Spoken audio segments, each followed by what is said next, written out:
Bago pa naging hari ng Demon World, bago pa naging ninuno ni Yosuke o ni Eugene, si Raizen ay isang halimaw na kinakatakutan ng buong mundo. Pero paano nga ba siya naging ganoon kalakas at anong klase ng buhay ang meron siya bago niya pinili ang gutom kaysa pumatay? Ayon sa mga lumang teksto ng Demon World, si Raizen daw ay isinilang sa gitna ng isang digmaan, walang pamilya, walang kakampi, isang edad na 10, nakapatay na siya ng 100 A-class demons. At sa edad na 15, ang buong teritoryo sa hilagang rehiyon ng Makai, siya ang unang nagmamay-ari. Si Raizen raw ay hindi lang basta Demon King, isa siyang evolving type demon. Habang mas lumalaban siya, mas tumatalino, mas lumalakas. May mga haka-haka na si Raizen ang original na unang gumamit ng mga teknik na parang pre-nen o advanced energy control bago pa ito naging konsepto sa spirit world.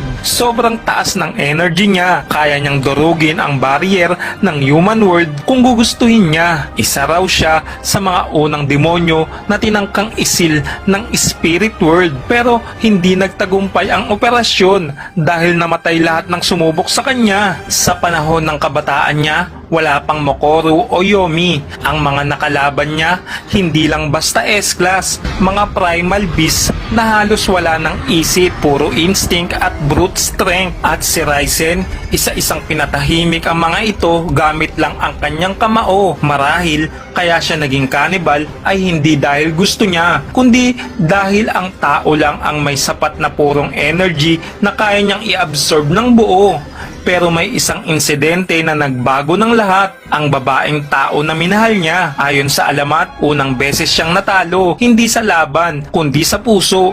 Dito, nagsimula ang pagbabago niya. Mula sa isang halimaw, naging hari na may prinsipyo. At doon niya piniling magutom, kaysa manakit ulit ng inosente. Kung sakaling hindi siya umibig, kung sakaling nagpatuloy siya sa pagkain ng tao, baka si Raizen na ang naging hari ng lahat, pati ng human world. Isang Diyos sa katawan ng demonyo. Ano sa tingin mo? Gusto mo bang makita sa anime ang tunay na kabataan ni Raizen? Comment down below. Mag-follow ka na dito sa Mr. Salaysay para sa mas marami pang fan theory, anime kwento at throwback na malupit.